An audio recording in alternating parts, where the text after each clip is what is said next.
সংকট কাটেনি, এখনো মহা সংকটে আমরা আছি।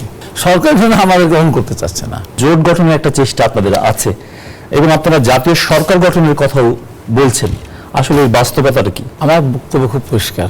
এই সমস্ত পরিবর্তনের আগেই কিন্তু আমাদের নেতা দলের ভারপ্রাপ্ত চেয়ারম্যান তারেক রহমান বলেছেন যে আন্দোলনকারী দলগুলিকে নিয়ে আমরা পরবর্তী সময় সরকার গঠন করব। বিএনপি একক সংখ্যাগরিষ্ঠতা পেলেও বিএনপি একা সরকার গঠন করবে না। দীর্ঘদিন ধরে এই দলগুলি আন্দোলন সংগ্রাম করতে করতে নিযুক্ত হচ্ছে, সেটারই এটা ধরেন আপনার একটা অংশ। আর এর পাশাপাশি আরেকটা জিনিস আমরা এখনো মনে করি যে সংকট এখন কাটেনি, এখনো মহা সংকটে আমরা আছি। যে কোনো মুহূর্তে যে কোনো ধরনের সংকট আমাদের সামনে আসতে পারে, যেখানে আমরা এই দলগুলিকে নিয়ে আমরা সবাই ঐক্যবদ্ধ থাকতে চাই, এক ভাষায় এক কথায় একসাথে একই কথা উচ্চারণ করতে চাই।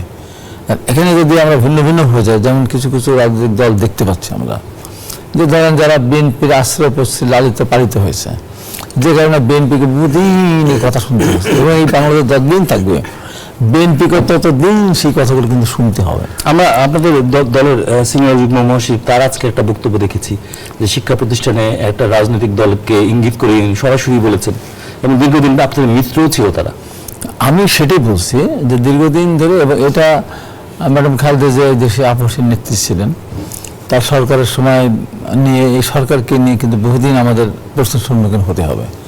সে দলও আজকে এমন ভাষায় কথা বলছে, এমন তাদের বডি ল্যাঙ্গুয়েজে তার ক্ষমতা এসেই গেছে, আগামী দিনে এই ক্ষমতা তো এক নিশ্চিত, যে কারণে তারা এই সমস্ত কথাবার্তা বলে বিভেদ সৃষ্টি করার চেষ্টা করছে। তার একবারে ভাবছে না যে স্লিপ কাটার সম্ভাবনা এখনো আছে এবং তারা আরও কিছু মানে মনে করছে যে সরকারও তাদের। আমরা তো আন্দোলন করেছি, সবাই মিলে আন্দোলন করে আমরা সরকার গঠন করার জন্য আমরা ছাত্রদেরকে সুযোগ করে দিয়েছি।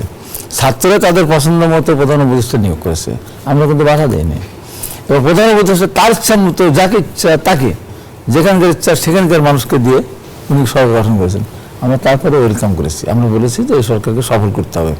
কিন্তু ভাবটা এমন হচ্ছে যে আমরা সবাই সমর্থন করেছি সরকারকে, সরকার যেন আমাদের গ্রহণ করতে চাচ্ছে না।